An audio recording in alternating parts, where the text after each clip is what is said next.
Ia toi o folo fatu ma fatalo fatu fo ia o le o pele le nei fo I tu la le so ngol tatou por kalama le sona fa moi I lona le sona lona fa le nei so stasi ia o lo maua le nei fa se longa mo le te mi mua ia e fa pena fo ona tu inatu ia o le ao ma fa fana ne ao o le tua ia e fa filo ia tua ia to e matali ina mai oi le tatou maftanga le nei lungo le nei penga te fai langi ia po nei fo ia lata o le lata o fa moi ia o le asi tatou sa idi le tua le talo fa manuia mai le fo I le faso ino lana upu le nei tula ia ona tatou sopolo le fasoa aftai le tua I le avanoa ia lava lo suafa o le tua mamalu o le tua oe e ou le vi inga o le pule mlava ia tu mauro vi inga e whawau matou ta ua le tua le pa ia malisisiri ese o lau fio le nei tu lao na mo mia lava le mafta mai o lo wanganga se wala whaptoa o le na soani tu sina o nei fe au whaptoa mo lau whanau e whapeo na soani tu e whapula ma soani le tua inga wa ia tu la tu finangalo mo matou lotu ta lia lau whaotanga matango fia mo matou ia I ui lo vi inga Yesu tu maulu matou whatou wa amen ia o lele sona non whale nei o tatou wa ai tuai I le mata upo e lua o le tusi o e feso e peon tatou tala no ina nei kuata o le taua o le whao le tanga le atua ia ai o loo whautu ina I se whaitau whapea pe na whape whea o na whao la ina I tatou e le atua how God rescues us ia a whai o lesa e maua mai lava tatou le sona mo e tolu le o mai atu ia e dei folinga e tutusa o malava ia nei le sona ai o le whaia e alava lo ave ia Yesu ma ngā luenga nei whaia le la tatou wa ai I le au mainga e paulo o le fe au ta ua le ai nei mo fa tatou wa ai mo fa ta ua ia I tatou le au wala na fa ola nei tatou ele tua ia o lo ia se tala lo a mata I tatou de sona I le tamaita I le fa mai e na o le se furu valu masina lo no matua o se pepe fato a fana mai I su valu masina matua e pa u tono la o le vai sanga masina ia no tau sanga masina ia e faisi umi na pa u nei pepe ma fai se ngalu ngala vea ale mena mata I tu e tangata le awala na la vea I mai ia le pepe nei mai le lua le nei mai o se aso mata ina le aso na fai e ona au mai alo I lunga ma faola ina ma la vea pita o le vava ai anga I tatou faotanga o te lo se me sidi la valea wa le fatu sa idea fo le na tala te le fo isi mau tala o le lave ingo tangata ai o te lo le isi tala e tutusa ma le lave ino o ma o le atua e pe ona tau mwhai la apostolo o Paulo e whamatala mai I le tatou le sona le nei ia mai o le ola tatou anga I tulo I le whaasua ino le sona lau sunga Pastor Vini e whene sau no mai tatou mau au tū le nā I whai upe whama le lima o le ta upe lua ia ma tatou anga I toi lava lau sunga I to ina tasi le lau whai taua tatou whai upe whama le lima ia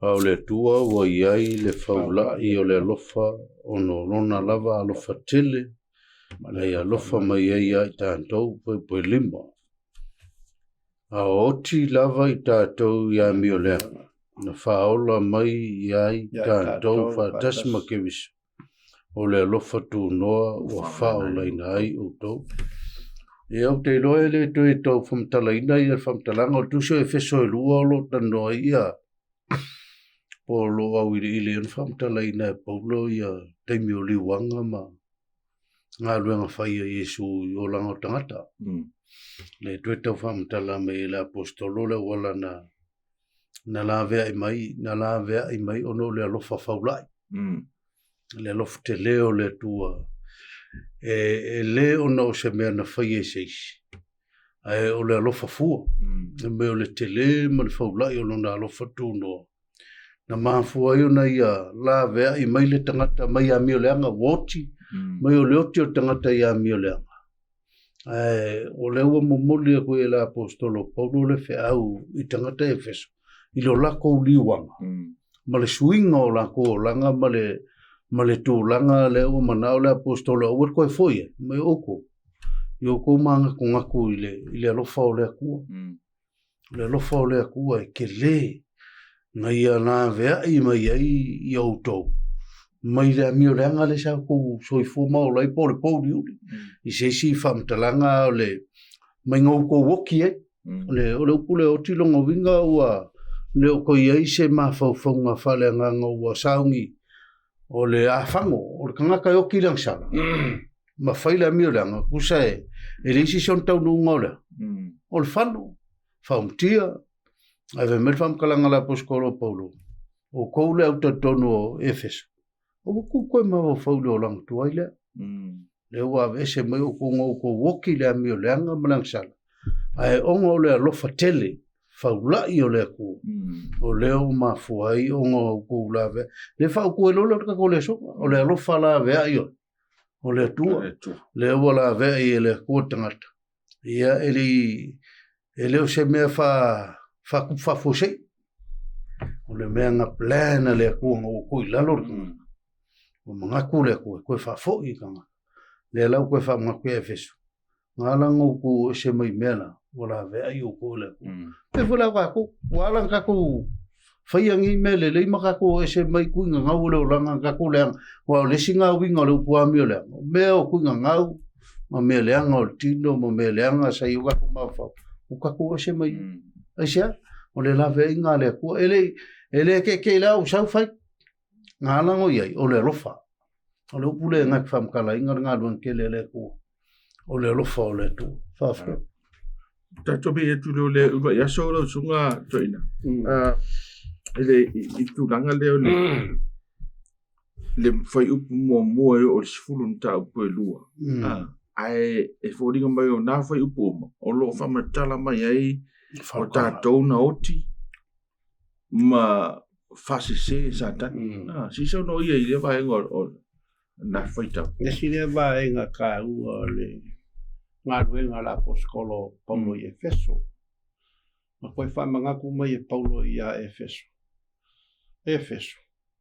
o kou ngā oki anga mua le mai fai upule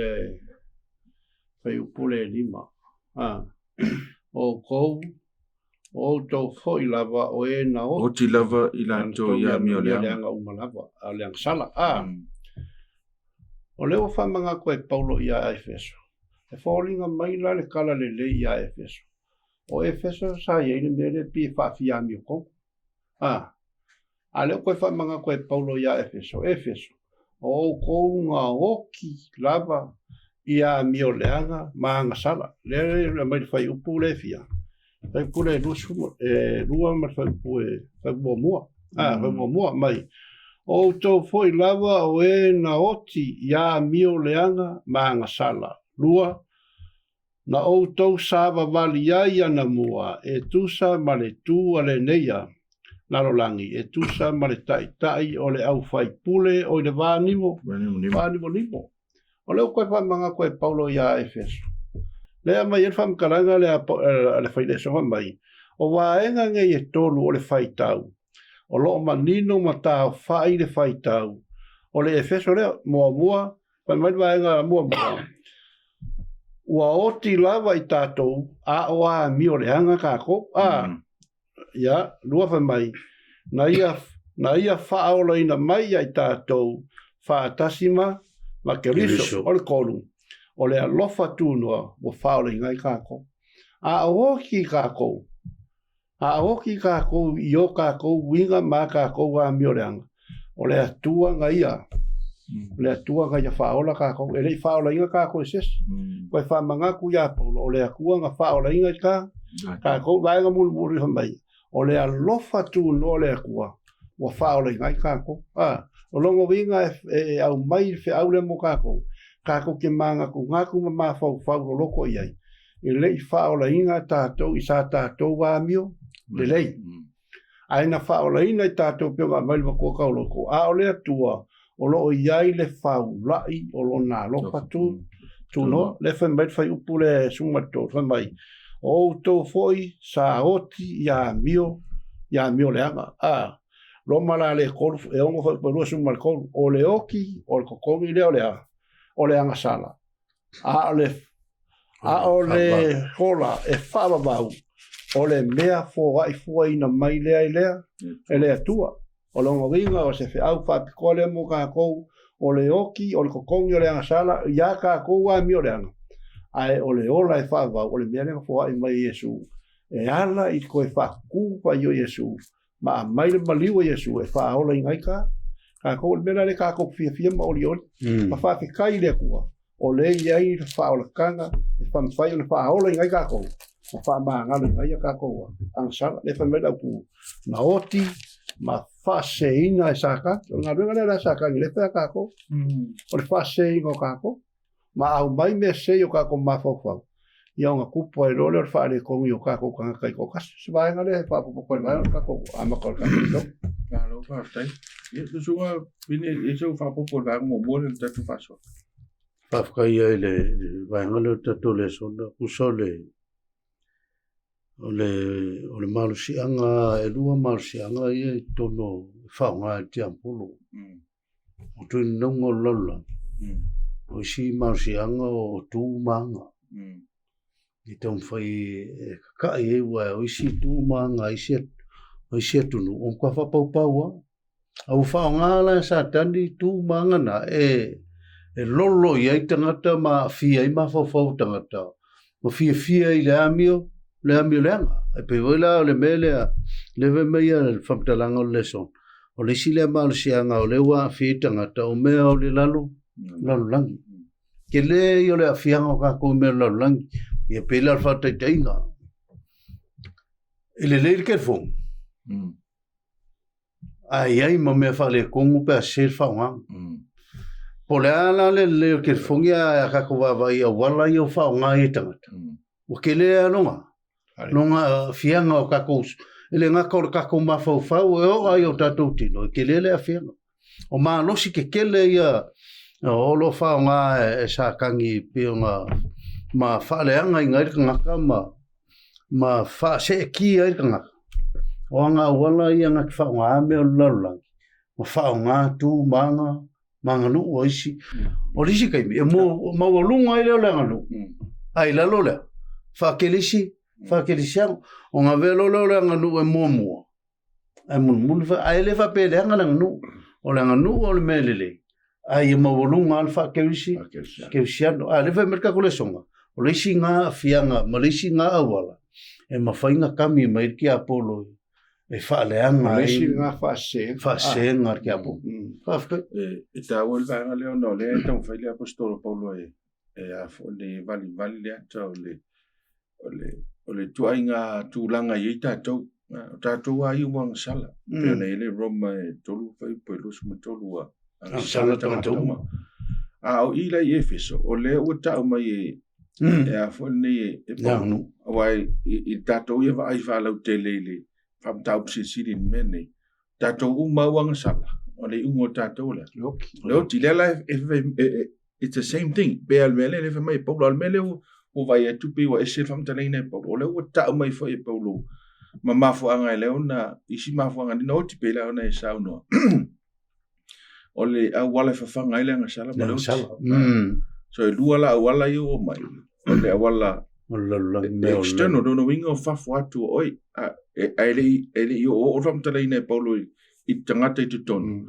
O le whamtala mai Paulo i a whawhu atu pe whawheo na a fia lo tangata anga sala dea. Mai ua toelo o langa i leoti. O no mea o loo si o miei o peila me mua lea o lea. Pena i sao no le tū maanga. Ia sao le lei a lea ta. Ae vai ni ai le si o manga tātou ias whaiso. Ia o le haua. O le e tau whai au si uma tātou ina ia si tia lo tangata i mei e whai. Ia peila whaitei whai o whina mai sunga whai whiau. O le anganu. O le anganu e le lei. E ilo nei tū le lei le mo moli ino tala le lei. a le tu le la le u tatu vai u fatino ia o le su e o le vinga o le tu le na e te fa ne e lo penga ma e fa magulu ia o mamawa o e male mal falta o to fo ia me fa mai polo no lua o le sia fia ngo tatu nga wenga ti apolo fa foto tatu ti apolo nga lue mai ai nga lue mai e fa so tatu le o tatu so sala wala upure fa nga e polo mta te fa pure lua fa mai na tu sa vali na mua e tu sa male tu le le langi ne so no so nga pasa vini e tu sa male tai o le au fai pule i le mani monimo o le nganga le o lo mtuanga lue nei ye u falonga ta ai vai la ye o fa fo tu le ala o le tele yo me fate moni e sio mi ai ta to yes fa so ai lo le ele o le ma fo ke sian pena sa no basta o le fa nganga ki a polo mengi o devices o ke le no o lo lue me ki a polo i me ele ngatele ya almele o ta tele melo le o le fa ngati a polo mo ke mongi me yo ma ku yo me fa penga o isi me ko ki fa yo ku po ngase ko ngaka ku po mai o nga mai o mai sa mo me fa pena wa ngale ka ngoi paulo nanga ia ele le manga o le ki a polo fa nga lu me fa penga ya kwa ka inga le ka ko ma ka ko fa pe o sa le va au ka ko ke fe me le nga o me ai ele sa la o pu me nga mo ai ka ko mamla me ese le manga nga sa nga lu ai ja nga lu fa penga le manga nga o nga sa le ai se talali le ole ya ka ko mo nga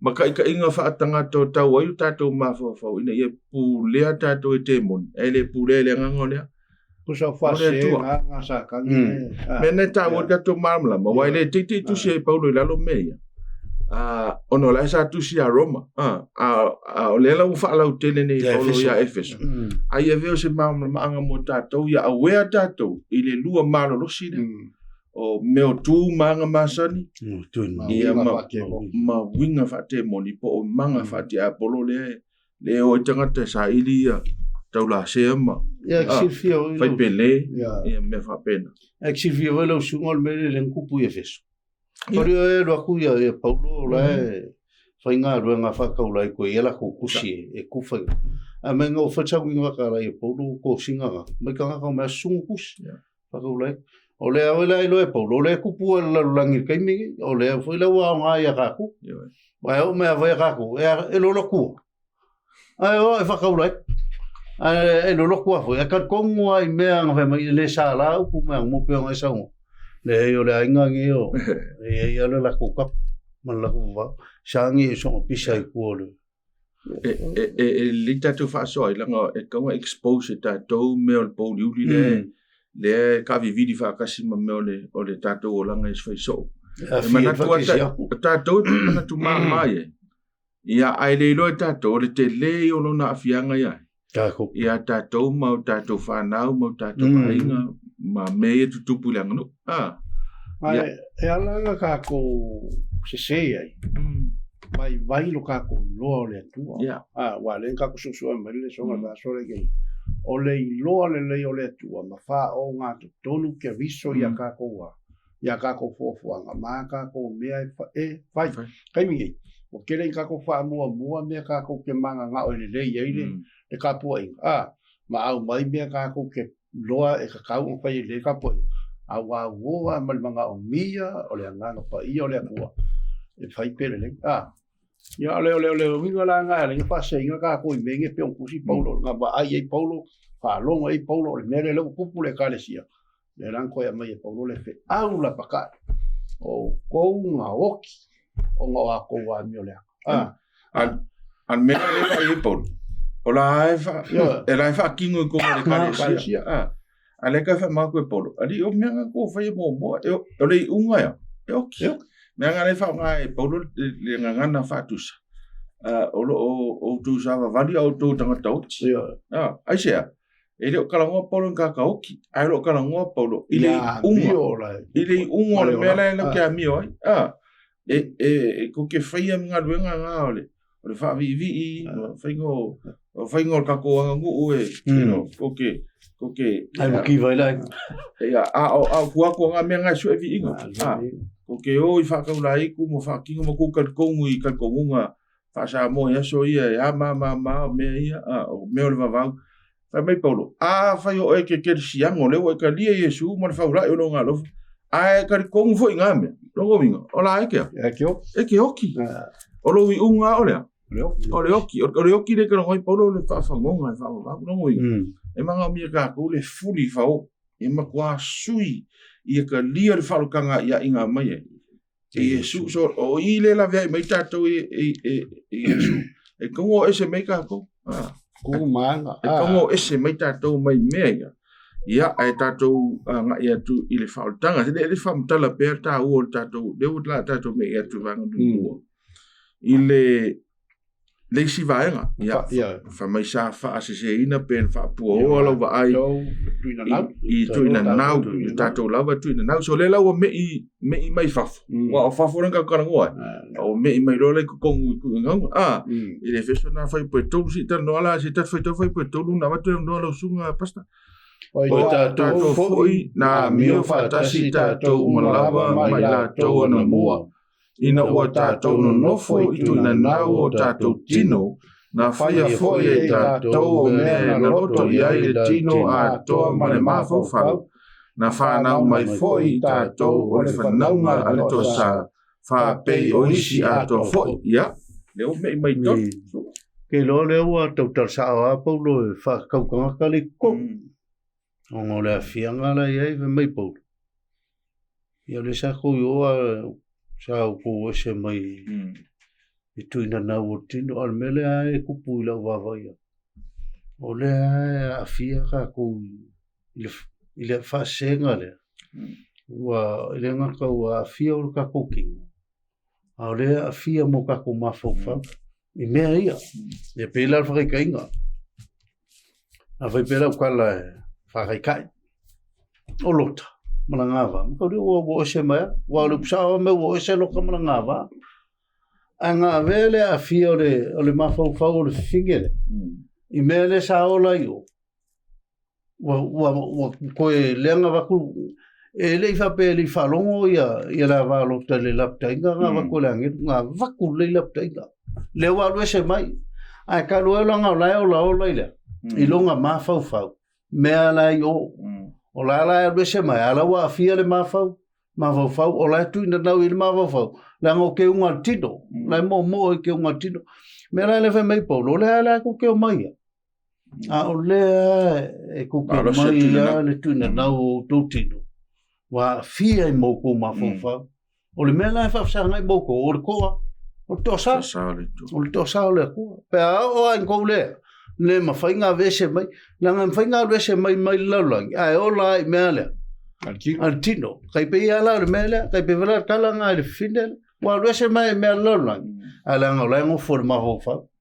Le wa ngofo le mawhauwhau so mai mau kou koringa lo koe pa ua koe ori. Al koe ngā whianga la e sauwe alai. O isi kangaka e kaua kerisiano. So le misi le o ngā alwai aso ako. E whape ngan mele le koe kau whamkala mai Paulo e mai Paulo. O I tā tōna no nofo whakasim kankala. Ngā kako ia I o. Sa kako ngā mio whakas. A lea ko keo mai. A o lea whaasese inga o kou tuina nau o le tino. Koe a whia koe mo kako mawhau. Pila alwai ka inga. E ia lisi kangaka mai ua suile o langa malo. Ai le ku ua aripia. E sa arauka. E mawhai anga loko ala e whai ale. E o ngā mai ai le siaso sa e o le siaso. Me anga e ka o lai ai le ngaruenga e whai le o soi fuanga mle o lang. Ngā luese mai la tino. A lai o lai le mawhauwha. Whawhaka. Alo. Maenga le fia ave se whama mawhawhai mai. Ina ua tātou no nofo I tuina nau o tātou tino. Opo lea no nofo I tuina nau o le tino. Pea kau wha makala me le whewhea. O le whesiri. O a kuinga ngau o le tino. kuinga ngā ua le kingo le nga whamakala e paulo le kalatia le ni mālong koe pasu maleiwa. Na whai mai le whai upo le e se fulu maleiwa, whai kau i whapea. Ua i loa tino fo i ngā lue ngā le tino. O mea whape nei, o le muli lua, o le whaitaanga, o le aami o le anga, o le mata itu, o le ifo itu pua, o le whaitonga fiti whātaula itu, o le whaitaanga, o le whemisai, o le losi wale, o le lotoa, o le whinau wale, o whemae vai inga, o maase inga, o le mataua, o le whasio tangata, o le onaanga, o le poula, ma mea whapena, o te muai tau watu ia te autou. Pei ona o tau watu ana mua. O e whaia ia mea whapea, e le whai le maa lo le atua mo i la tau. Ka umanga ka ue paulo i le ka le sia i karakia. Ai koe maua fo e paulo le kala i Efeso. O mea lai a leanga ngofo i Efeso. Ngofo whaakasi i Efeso makui ngā ngau lea. O le kiku vai le ke leo le lisi le ngofo mkangaka Efeso. O le ase whakai, le ase whaukuanga o le vaenga leo le songa mo kako. Ke leo kako au kersiango. O le mea lea le pa ua. A le pa u le vaenga o maka. E pa u le whaalongo kalino. O le losi vale. Ko i ngā ku ngā ngaula ia le mga o ia paule. Ko e wha mga ku mea kako. Le maua le avangoa. Le ke soifua ma wolo kako o kersiango. E ka kau ngā whai ma le songa kako. Kako o ese mai ia. O ese mai ku ngā au ia whai o le ngā whai ngā i Efeso. A whai ngā i Karatia. O le karasawa e a whai ngā i whai mo kako. O le whaukuanga la lewa mai mo kako. Ia kako o ese mai ia. Vai pole ari, o karasawa pole ari maa ngā ia o kako o kersiango. E wa ai loa i se mea makaukia. Pera le merenga wa i kāwika i lunga le pa. Ngā wa ai au kāwika i kai au le lei. Alu ese a koa ale a kua le sai longa. Ma fau whapa. O le fesiri. A whai o le ngā whai ngai kāwika. E kau ngā whai ngai kako. Ali rau sunga le kai kā. Moni, o le mena le tāu tātou le so. O le mea moia. A le aile atua. E le iswa mo tātou e whai tātou ona tineia le marusi anga ia. Wai peunu le ufata au ni tātou tare noa le marusi anga i whafu atu. Le e tau whai e a fo ene e tu i a tātou i le oti lea. Whafu aku ki a polo manga ke mongi i a mawinga masangi. Le alau sau kong e hakiri e i ko kongo ai o loko. E anga sala. E ko inga ngau. O le mela e whainga tai a tātou kerosiano. E le whapea te whaola ina lo whapea. Ia o mampapa kiso sunga i ati. Koko. Ai le whapea umononga e papa kiso. Nga e ku mai lau a veo e mangiru. E le ai. E te tū mai a o ia lea. O lo ia te oe le tino anga sala. O lo ia te oe fo. Tuina nau anga. Le loko anga sala.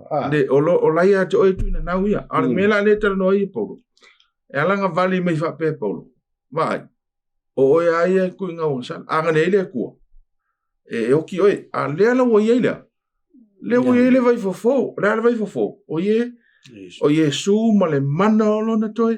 Toi tu renka o karangoa le vaso le manga nga. Ia kako koe kuku whakasi mai ma. Kusa e oki kako. Ia koe kako le so. E o toi tātou, e oki kako. Ai koe kuku mai kako le manu ma. Man malo, so ole mafau faula oi wai. Al mene, e tupu ni mawawau, ale whai mei polo i. E o kako mawawau. Mawawau, o kui ngā ngaungai, o i le process ene mea. Lono winga, e matua manao mia le sui a tōrea. O le itua i ngā mawawau, e iru mawawau, mai le tu ina nausa iai, i le mawawau ua oti whatasi ma ke wiso. So mea lai, pela whatei, e te fiu, e te fia pa ia.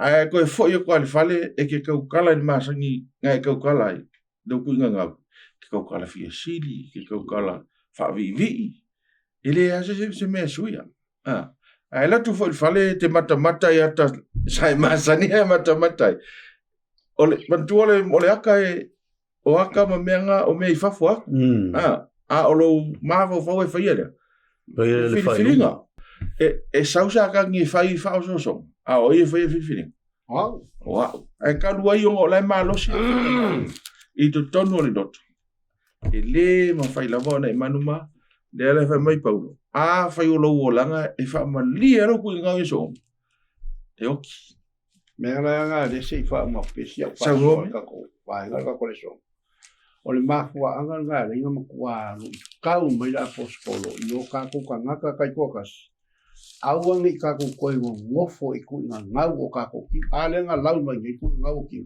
o le mengu merkasi ale i o le makau o le fasio ki ka ngaka le fa makala ai le kankale o kaingo o kaingo nga alanga fasio ki kaingo longa uso ape o le ika ai sea wa makau a kaingo inga ua kalia kaulanga a peru longa uso ai le silsila le koe aki o mea lai a le vai me la poskolo paulo e a mai au kelisiango fa fonga o le au kelisiango e fia iai le malo le ko le fa mai paulo o ila ko ma e faia mea fa penga e le fai le malo le langi mola ko a fai la ka ko fia o le malo e fa ba le fa so mai lo sunga kai kai e le ka kaula o ka ko koe mo fola i ku nga ai a mai loye su ko kongo ka ko lo inga ia fa nga waila fu le nga la lo i fo mo ka fai upi ko fai ko la me mai a fu le nga la ile lo fa o le nga le o le maka lo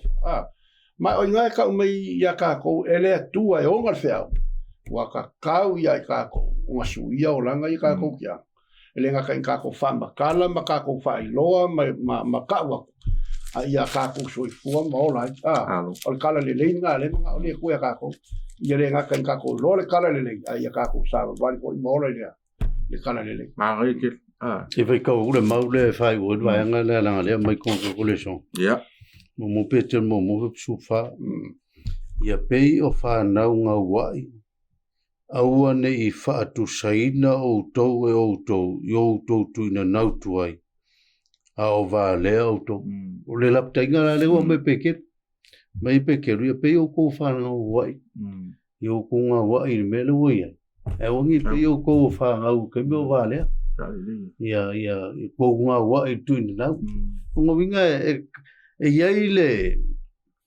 le marusianga e mawhai e o ka ko kuma ke i kuinga ngau e o ka ko mawhawhau mo ka ko ki. Ngo mai nga ngo le tu. Me ala nga e le nga ngo le kua nga rua i a ka kuka ko ke mo mia le nga pai. E mafuka inga ka ko ke numa. Le ola fa mai le feso le falu a lua fa. Ina ia o toto ese le tangata tuwai o loa. O loo le anga. E tusa ma le a mio fa le mata. Mele mga mia ko ese rol ka nga ka kuai. Ya ku ia ka nga ka fo. Ya, ma ngai ole nga le ku nga le anga i ke nga le so. Awa le la u fa patala e paulo le anga ole o langa le ka ku sa va di mai. Ole o ki alonga. Long ka unga. Ole malai ta to fa na ole malai. Ale la o tai me fa melo la paulo. Ya ai tal vai uno le tua fa le fai poi fa se ta fai ka fai poi fa le ka ko me le so nga le so mai ya o le tua o ia le fa la o le lo fa tu no o no lo na la va lo fa tele na ia lo fa mai ia ta to ameni fa ia le wa me mo ia pe no ta o le se fa mo o ka ko ai mo tu le fa mo tu wa tu si manga yoki ku mai ko ngole lo ko yoki ole lofa fa la i ole tua ia si so do yelo sunga pasta vine fa la tele le vai okay lo le o ka ko va ma le o fa mo yanga ile mali mo le mal tu mo ke so mo na wina tu le langi ia fa ta si male ave ai ba fa mo no ina o me ia wa fio mai tanto melen fa i ke viso e ui eve mele soda le pulenga tia polo o le ali o le van limo ma ka ma fai ia ave ese ngai ka kum ka koila wa mai Yesu le vanga le su ye kulanga le ka ko mar koila lo le i sei si fa mangu yanga Sicilia mo mua aka ko feoki au ka ko mo kingol mo Yesu mo ko ku o fa mangu yanga mo ka ko le ala ko ku mai Yesu Pe a o foi nga kako maukingo inga ia le Yesu le nga i le lang. O fōringa foi nga kako le asoea. E ko e fio mai Yesu. Ia masikia kako kusa ele nga kanga. O le wha maurunga inga o Yesu. O le kako whae inga nga. Ua mai e foi le wha maurunga inga o tātou ma le whae inga kako. Pe a wha pēa kako ke maukingo. Ua kako mautino le i lore le. Le wale kako so inga le Yesu le. Me le tau o kako lore le o le pua. Pe a unga kako lore le le tua ma kako mautino le wha kanga le li. Ma whanga mai ke riso. O longa maliu. O lona toi tu au ina hatu le langi. Ma wha maurunga ina. O le wha manguianga a koa ngā mo kako. Wai ei le wha moe ngor koe kūr ngā kaola. Ngā ka le soifua maola. Pe aoki o ia ke riso e toi tu. E iei fo le wha moe ngor ngā ka le ola ma soifua la langi. E ei kai me waku i le langi pe o ngā waku i Yesu. Pe a o i le aso e whaali mai le ri whaola. E iei fo le mauki ngā ka ke siango le soifua maola. O le a whae inga ma wha maurunga ina ia. I le aso pe a o mai koe ku. Wha me lona le whamtalang. E ui e le kaungu. Aia e mautino ina. O wha manguianga ia moka. Mo tātou. E ui e le kaungu whai mai o le whaipula le wamni mo kaungu whai whaleanga ma ka awhi pēka kou ile o langa tuai. Le iwa o manga sawi e sui meanga. Wa maua lo tātou awa. Awa noa whawhkai. Malo, whawhkai. Ia. Wa umangi la nga kako ku ese ka nga kako wai ma kako ese mai kuinga ngau. A le wa mai le au ku kako wai nga le o le ngei e koe whaku i. O le sila le wai nga tā ua le kako muli i whako ngunga ma la puka inga ma le whi au whapikoa le kua. E le ngaka inga kako woki whaola inga kako a kako ese whaola inga kako le whai me le whau pe whaare la koe whaikau inga. A o le atua ua iei le whau lai o le alofa. O na lona lava alofa tele i o na alofa tele. Na ia alofa mai ia i tātou whai pe lima. A oti lava i tātou ia mio a mio leanga wana whaola mai a te tātou whaatasi makeriso. O le alofa tūnoa ua whaola inai o tau leo koe whamakala koe Paulo ia Efeso. O Yesu o lo ia i le whaulai o lo ngā alofa tūnoa. E ale alofa tūnoa Yesu. E mawhai e Yesu on koe whaku mai ka kounga i e woki mai la mio leanga. Ile manguia e whapapau o upu ka ua ia. Mole ka ngaka walu ese mai kunga ngau lea. O le kingo. Ai ua ka lia Yesu e whai maali ma whaola.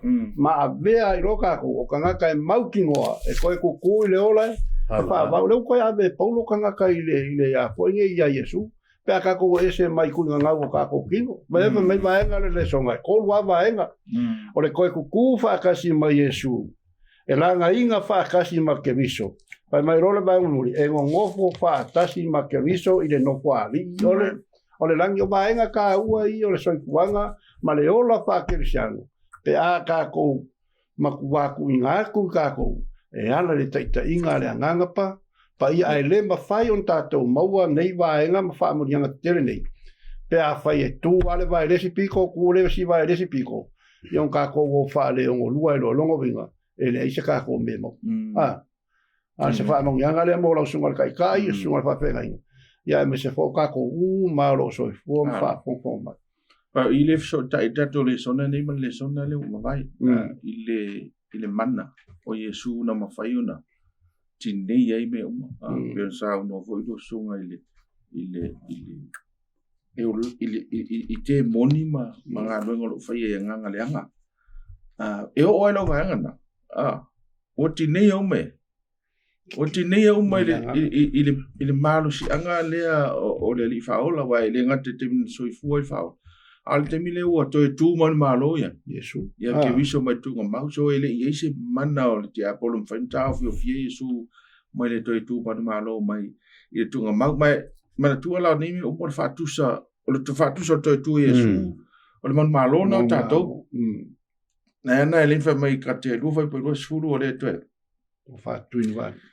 o le toi fasa o le toi ola o fasa toi fata sma o ki so so fu tu na cha so lu na winga o lai o me uma sa tu por so fu nga man malo yesu i lo na toi tu mai e fa pena fo ia ta to o le malo sirena ma power na ma mana na e ma fai fo no man malo ia ta to wai pe no ta ele ai se fa mo ta to la ngali sta to malo ele mo fai so poto mo so ilona e manu malo le tau le la ngota wa e fa ale nga e mara mia ta to a penga fa ale nga so e ta o tele la le vai nga le e ta to mo ti no mama mala le ua mafai e Yesu ona tineia malusi anga ia pe on tatu amata mai malusi anga mo fa foatu malusi anga i to tono lo to mo tu na wai le se there's no way man malo oi it is your manga oi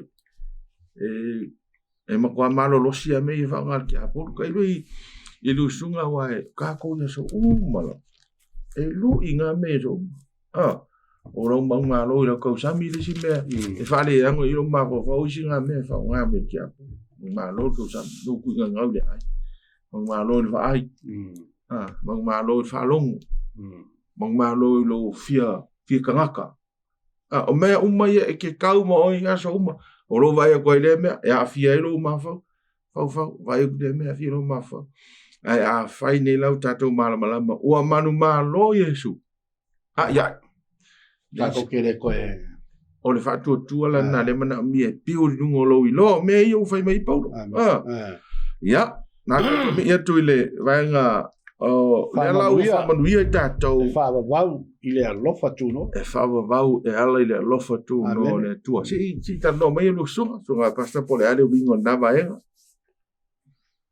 Ia, te loe no mo mai foi po fitu le vai na tu le to le sona mal foi mo tolu mal fa o foi ta mo mo ele ka ko va i fa manuia ia fa taia le tu o le tama o tato o le o Yesu Kristo o le ua fa manuia mai ia te tato i mea me uma lava e manuia ai la le nganga i mea o le langi ono Kristo e fa pei ona ia filifilia mai ia i tātou ono ia au lei fa vaina le lulangi ina ia pa ia tātou ma le ma taulanga ina i ona luma i le lofa tu noa o le mea moila o le kako o le vala uina i tātou o le whamanuianga le lofa tu noa e leo se mea na tupu whafosei lo tātou wala wina.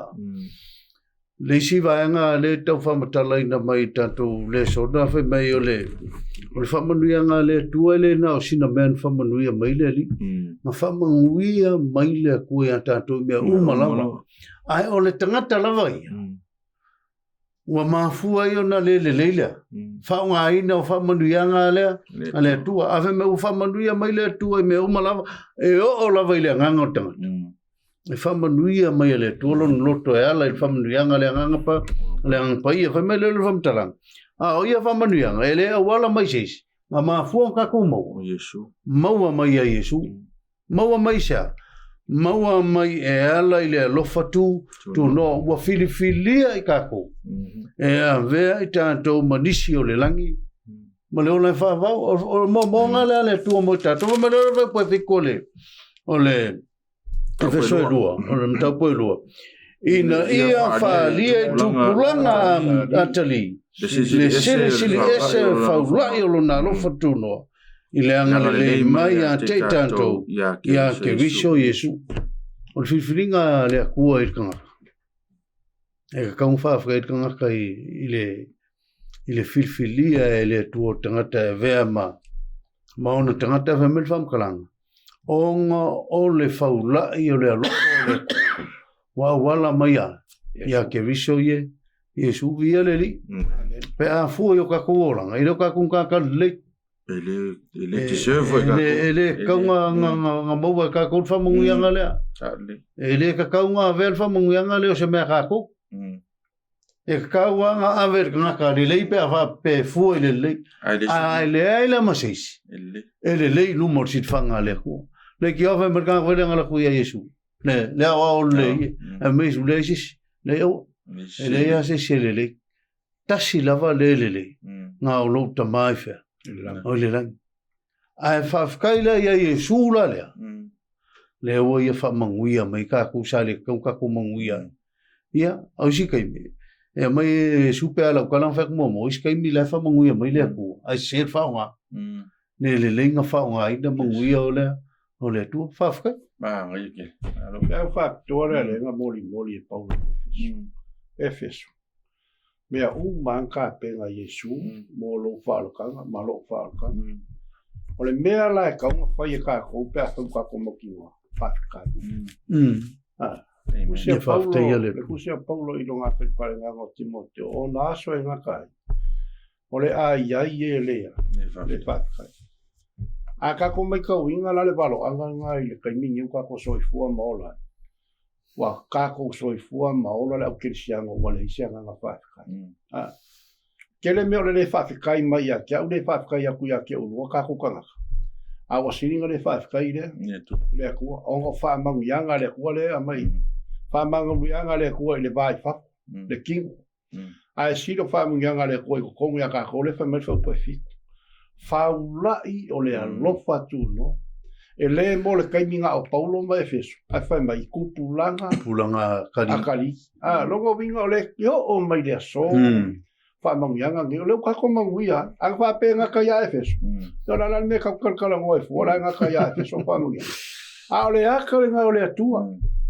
Le aka ngau le atua le ama le kuso yoanga se fu le luka se fu ai se isi mea o ke koe foi mai ko kongia le mangole ka ko le ngamo le Samaria avele pal kalmalo ai se isi mea o ke koe foi mai kongia o le aka ngau Yesu ke viso mo ka ko ele ngaka le kaimi o Efeso ma Paulo ai o ma le kaimi ale manga kuaka ko Yesu. Ale ka ko fa so Yesu e ala longa lo patu lo manga fa mangianga ia mo ka ko e mangui ai o e mangui ai le sure mangui ai ka ko uma e mangui ka ko ai ai ka ko fa nga fa mai e o fa mangianga le ku pa ka ko fa mau i le tupulanga e tolu malefia malefa fa mangianga le ku mera le fa kai ai le apostolo Paulo i le koe molingo le fe aule ala fa mangianga ia Efeso e fa mangia mai fo ia ka ko nga ia ka ko maka iku awangi ka ko melea fa mangianga ma le mo ia ka me ka ko manguia le la langi e ngaka nge o ki lo uma manguia a manguia ma fa mangianga le ko le ngaka ia kia e o ila fa nga e o fa nga ala fa nga o le aka nga le lo fa tu no Yesu ile ka le sia ai baisia la baila ko e fa ko ma ka ko ia Yesu mai lo le Yesu o e faia be ku nga o kingo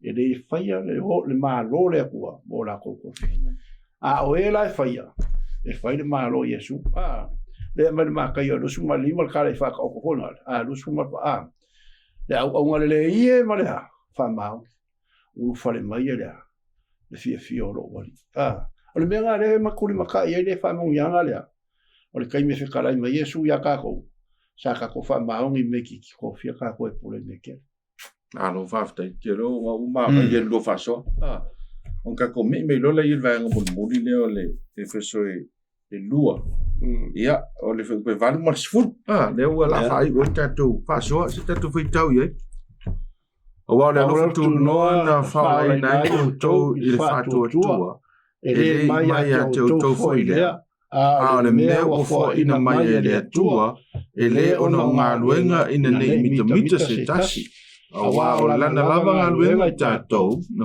whaia tātou i a Keriso Yesu ina ia whaia ngā luenga le lei ia saunia ana mua e le atua ina ia tātou sāwa a ua i o le whaso le o whaola ina i tātou e le atua so le ngā tātou wawai atu ma nei o le o minga e Paulo le whea a mata mai a fa mai o le mele sei mo tau ai ona o le lofa tu no le o le tu na mai Yesu o le tatu fa ola le na uru fa so nei ai la Ai mai no laia. O fele wa mai o to le tu.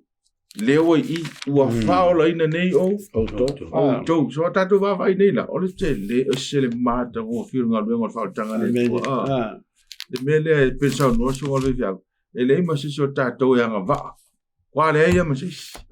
Ai fa fe taile lo fatu no le tu. Wai o disi mea te fi fa po tu banga.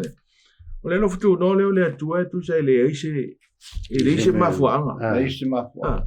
Sa. Ia wa le fa ola fo tatu al mea monia. Ele asi so tatu e ato. E tau tano ai foi nei vai ngale tau struggle lava tatu e fai so. Ale lo fatu no le tu le la pale mo no sai fa pale pe tatu. Ia so fai so wai e fio mai Yesu. Ti ama vini. Ele ai ma se dua ami o tonu ai tasi tau so mai ine ami o tonu e ola itanga. O le ami o tonu ai. A Yesu le ola itato. So e fa pena fo ila ia le va ai atu I le tulanga le lo fa ola ina ni tato. Vai manga. O le ala ka ko me fa. O le fisi tau ana. Talu ai o no le ua fa ola ina nei tato. O le a nei la sa tato me fa. Ia. Si sa fa so me lo sunga tato nat fa. Fa I wa fa pushful. Me fa pushful. Awa lana lavanga luenga I tātou, na whaia I tātou ia ke wiso Yesu, ina ia whaia ngā luenga lele, na saunia na mua e lea tua, ina ia tātou sārawali. Le ia se silaka, a whaia Yesu mele, o kako kiu ke whai, support mele ngā whaia Yesu. O lan me whai, kako whai lo Yesu isi ngaka, kako kau aku lele o lele, whai lo aku kako wa iskai. Mga ko ka ko fai lo ka ko nga luenga le o Yesu ka ko fai lo le ko le me ia mo petere el lo foi poiva o tu pulanga o tupu mo staulanga no filfili to te tau watu le o le tua ia le me salam mo salam ia la langa ia Iova le langi mo yo to o na atu ia Iova ma le langa fia o maia ia tātou fifia. O longa wing, o kako kiu kele. Amen. Kako alalanga e kau leli. Whai noe ka ngaka le alofa o le aku. Kau ka ngaka, o le alofa tū no o le aku e ala ia Yesu. Le ke o lai, o ngie mika e sau ngāru. Nā ngausi kai, o le stangatali, e venga luenga mea. E manatu i e praise mai e ngaka, ma mai e ngaka vi inga ia, ma wha ma manu mai o le mea ngā mea le akua. E ke le whaia so viinga, e ke le whaia so mama. O le mea whaia ka kou awiri viinga o le ri. Le anga o whaia le alofa tū noa, le alofa maua fua. E le whaia ise ngā rua ngā vinge o laivi. Wa o leo ke o lai le alofa tū noa. O la vea e o le alofa kunga. O le ala me whai. Whai se mea o ngā mo le ri. O ngā o whaia le ri, me le mo. Whawhai. Ai ka wale me whai upo e iwa. Koe whamanga koe Paulo ia Efeso. Ele o ngā luenga ke mimika. Ke le ngā lau kirisianga o kai mingi. Whai alongi me le leile ngā luenga le akua. E kūro e lunga mai whapea kula wai le lo. Anga le aia. Alfa anga le amai. Whai ngā luenga. Ele le anga lo whai ngā luenga. Ele le anga. A le mea ka ua ke whai ai ngā ruenga, o wai a lofa i le akua. Ma whanga whai mai Yesu, a whai kia lofa mai kia. Lalo kiu ke whai, kausila pola iwa. Ma whua anga ringa ko whai a mea le lei mo le akua, o ngā wai a ka kou le nganga, ka kou kia alo lofa i le akua. Aisea, langa o le akua ngā mua i a lofa mai a ka kou e leise ma whua anga. Ele i a lofa mai le akua, o ngā kou mea le whai. Dei, ma lofa mai le akua i a ka kou. O ngā o langa ka ngakanga, a whai ua lei loa le lau ka sau Yesu e sa iri lang kanga whai. Koe a mai le ka ngaka le maa whau ma le a kambai ma le poko. Koe fua ka ia ilonga soi fua ma longa whaare nganga. Amen. Kausi roa kula fua ma le akua maa lo whai le akua. Ai awange e whai anga le ngai me mika i lea. Ngā luenga wa e whai anga e wha peifo le awa ulamba o le aunga le aunga. Ia langa o le kaiminge ia ka kou pea ka kou ingi vai kau soi fuanga. Anga le ia o le whai o le anga le whai kwa le whai o le mere kau whai o le mere kau whai. Pai mai e Paulo ia e Efeso le ai. Aua nge i o ngā bea ngā ruenga meke mika mika ai. Ai a bea ngā ruenga meke roko maulalo mai whapea. Wā lofa mai lea kua ia kia. O au ka ngaka. le nga ya ba nga le fa ko ko le ka ko le songa o le mafu anga kasi inga i ka ko maua le ola e fa wa lo fo mai Yesu ya ka ko ya malo pa tai tatou le o tatou sapi fautanga le amen ale tua ya ole me moni la vala ya one I mita se wa me mo ya nga luenga tatou le tua ta ula tatou nga luenga le tu no winga o le swinga le o lango sunga fe au sunga foto ina ya wa o isa wa una ne nga swina la wa I tanga te tatou la ele o ele on tatou nga luenga le tua la u fau le le ina ia ia le te me fa to ile tu na nga luenga ya ma al te mine nei I would love that to te mita se metas la nga ile uma nga luenga le ale tu yo lo soifua wala wola tato soifua pele nga lo to baula lo fa mo ile nga ngo le tu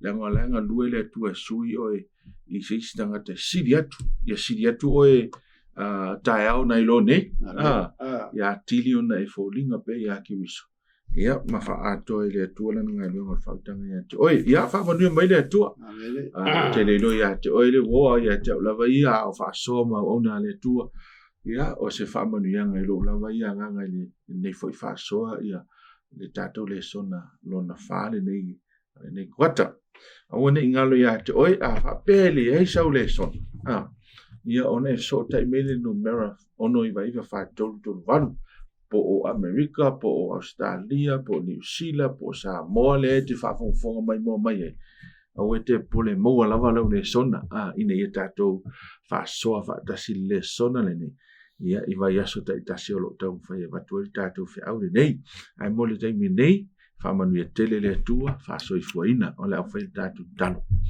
le tua fa aftai ma tu mau ia te lo vi inga o lava nei ai mai tau e ua mai ale ngā ruenga o na nei fa aftai tele fa o aina so I fu ona ai matu te talo le tua fa mole le upo la u fio le o umona folo ina ia o nei pa u fu o la to fina ngalo ai o la to loto ia le tua la fa manianga ia fa mawina o la to fina ngalo fa moi ia la upo fa malama tile la fio winga o fio ia tupu mola le tua tanga tau fa ola ina mo oi ia fa manuia o na nei ma fo I le tua wa fo ia ta pena mai mo ne se matu le so ia tu mau le vi inga ia tu oi ono Yesu amen